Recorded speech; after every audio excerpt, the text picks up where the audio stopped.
This is a SnapEd New York video presentation.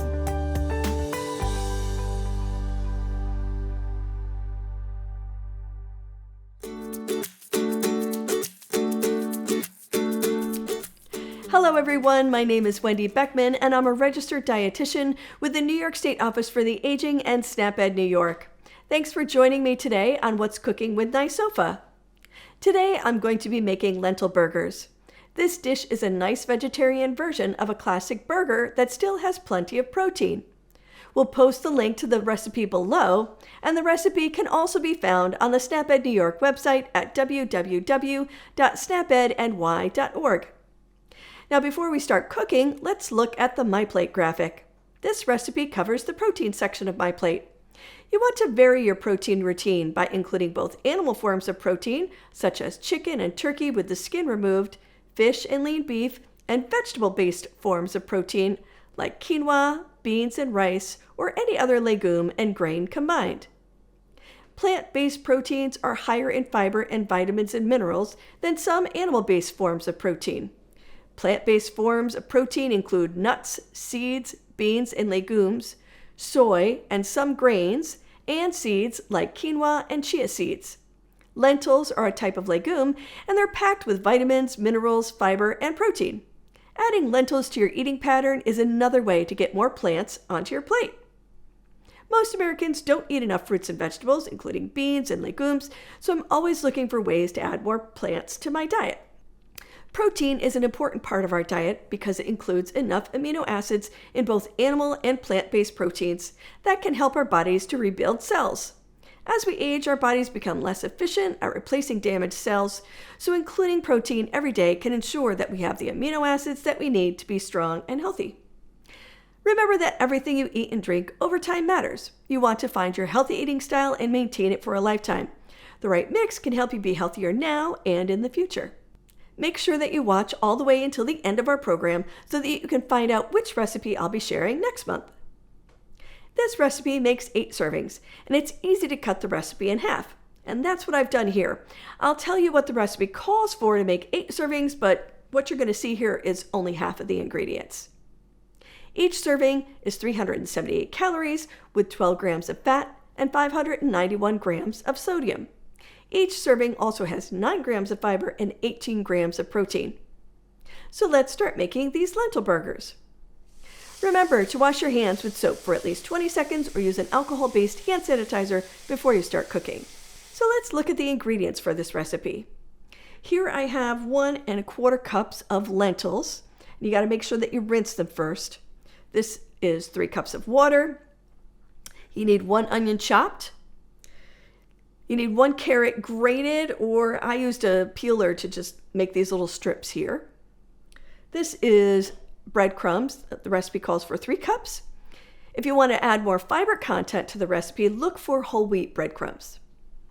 I have 1 tablespoon of canola oil here, plus 3 tablespoons here, and I'll talk about why I have both of those separated. You need an egg beaten. There's 1 teaspoon of garlic powder and 1/2 teaspoon of oregano. You can use fresh or dried, whichever you like.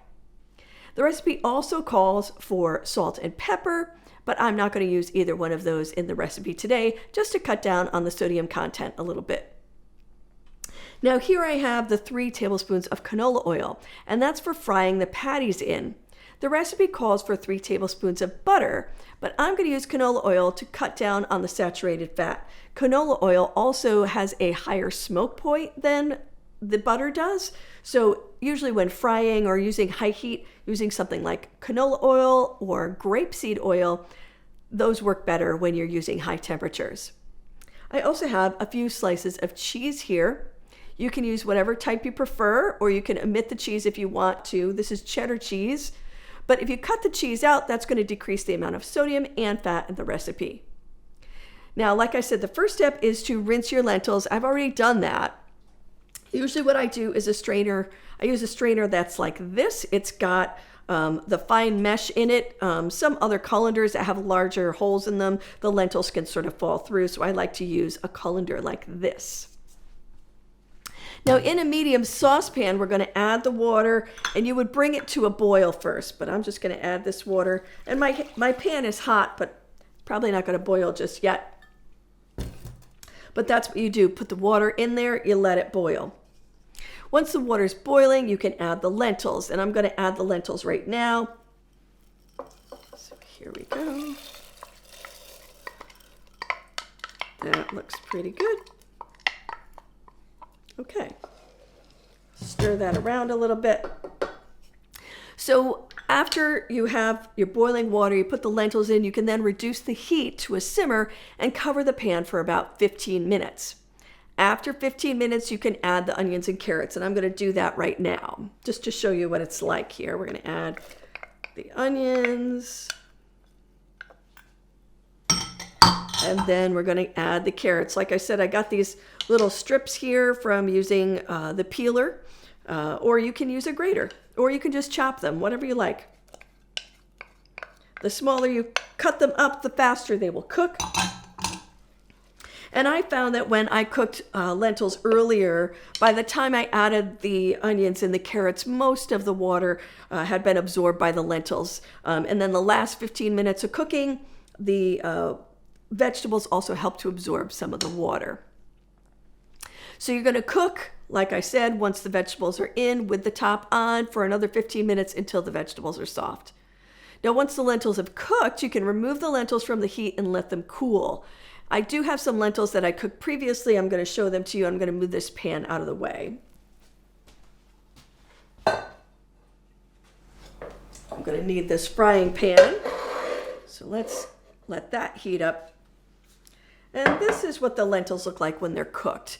And you can see the carrots and the onions are in here. I'm going to move this cheese out of the way also. I don't need that right now.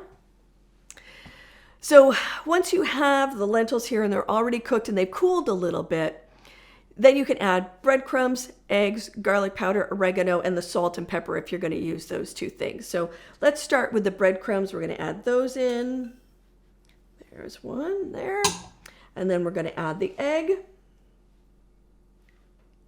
All right. Then we're going to have the oregano in here and the garlic powder. Here we go. Now you can stir the mixture all together. Now you can see you want a pretty large bowl to do this because we're going to have to incorporate all of these things together. And this is what's going to make up your patties. You want to make sure that you have some moisture in here. You may find that you need to add an additional egg or some water or something like that. And that may happen to me. We'll see how this comes out when I mix it up. But like I said before, the lentils are sort of a nice change of pace from a traditional burger.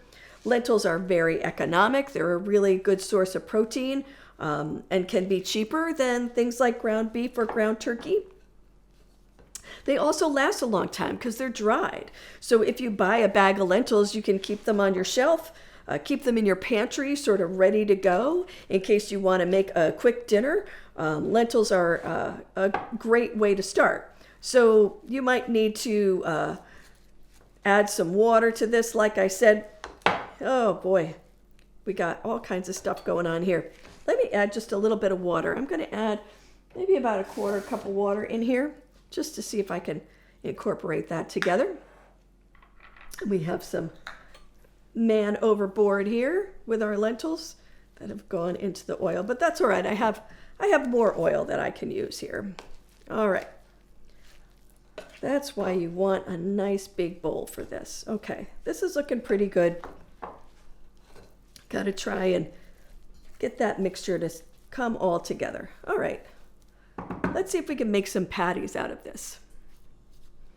So let's see how this is going to go. Okay, you're going to use about a half a cup of the mixture for each patty. So let me put some oil in the pan here. I have a couple of little extra pieces of things in this oil. I'm going to add the oil to the pan. I have this one also. We're going to add that in there. Now, depending on how large your pan is, you might need some extra oil. That was about 4 tablespoons. This is a larger pan. If you're using a smaller pan, you won't need to use quite as much. So that looks pretty good. Okay. So let's see about maybe getting some of these lentils formed into a patty. We're going to use the 1/2 cup measuring spoon or measuring cup here. This is a dry measuring cup. Wet measuring cups usually have a spout on them like this, but this is a dry measuring cup. This is about 1/2 cup. I'm going to put that in my hand and then form it into a patty. That looks pretty good. All right. Let's put that down. All right. That looks pretty nice. Now make another one. Like I said, this can make up to about 8 patties. If you cut it in half, you're only going to make 4. The amount of lentils in here was the full recipe that I made earlier, so that's quite a bit there. That really looks pretty good. All right, one more. It really helps to use the measuring cup. Makes the patties sort of nice and even and makes the size consistent. It makes it a little easier for you to plan how much you need, especially if you're going to be feeding more than just one person. You need to know that you're going to have 4 patties or 8 patties or whatever. So there we go. Let's get that out of there. Come on. Oh, some of it stuck into there. That's all right. You want it to stick together, and the eggs absolutely help with that, and the breadcrumbs. All right, great. That looks really good. Okay. So that's a little bit of a messy endeavor. However, one of the good things about using plant-based forms of protein is you don't have to worry about things like E. coli that you get with ground beef or salmonella that you get with ground chicken. So there you go. So you want to cook the patties until they're firm and lightly brown on both sides. And once the patties are cooked, you can add a slice of cheese on top if you want to. So let me just look at these and see if I need to flip them over. There we go. Yeah, that's starting to get brown. That looks really nice. Oh, that one looks great. Beautiful.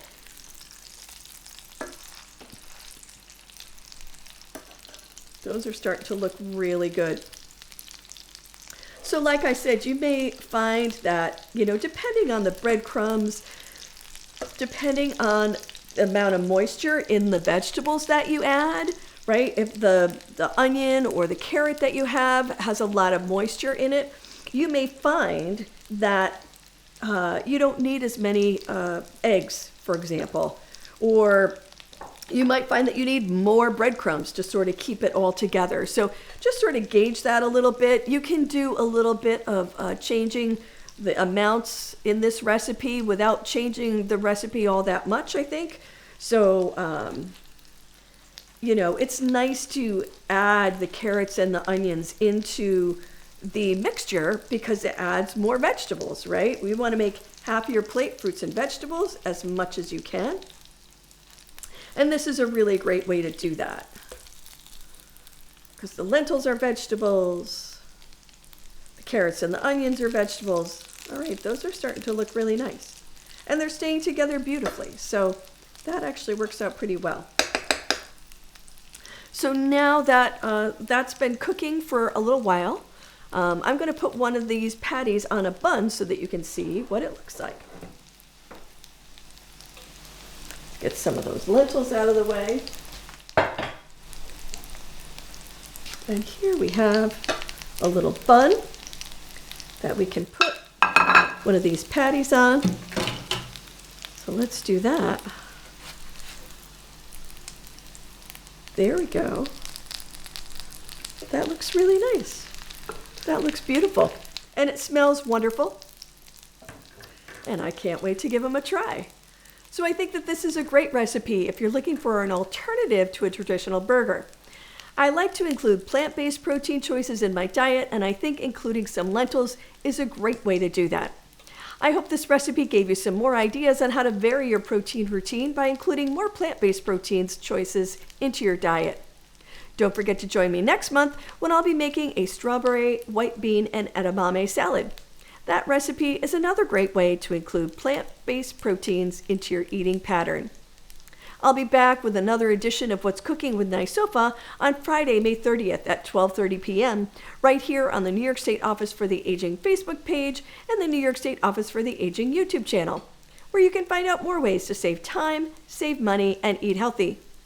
If you're watching on YouTube, don't forget to like and subscribe so that you don't miss out on any of the great recipes that we share. This presentation was funded by the Department of Agriculture. This institution is an equal opportunity provider. Have a great day, everyone. See you next time.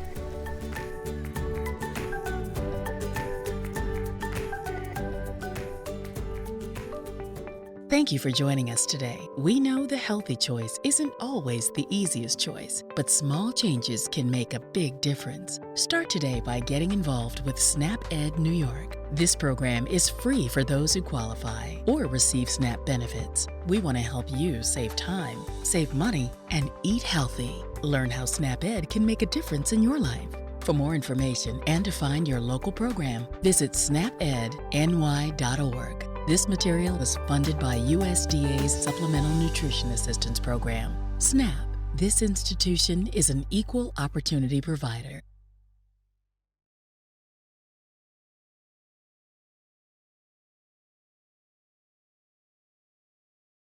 Hi, I'm registered dietitian Wendy Beckman, host of What's Cooking with NYSOFA.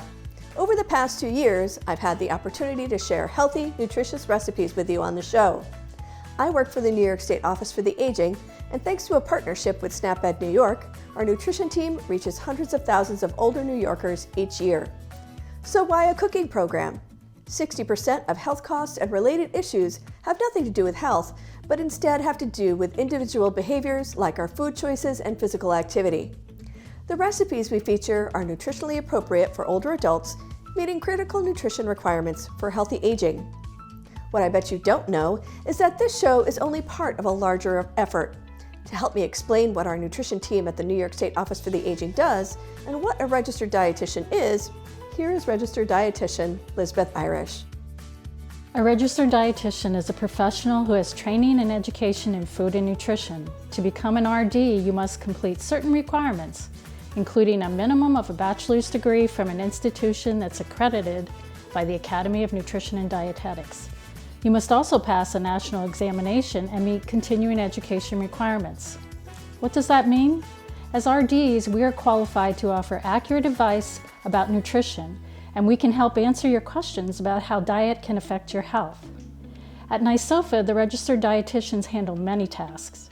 This includes hosting 2 online programs aimed at helping older New Yorkers make better nutrition choices. These programs are What's Cooking with NYSOFA, which is our monthly cooking demonstration, and a Facebook Live program that I host called Ask the Experts, Nutrition Edition.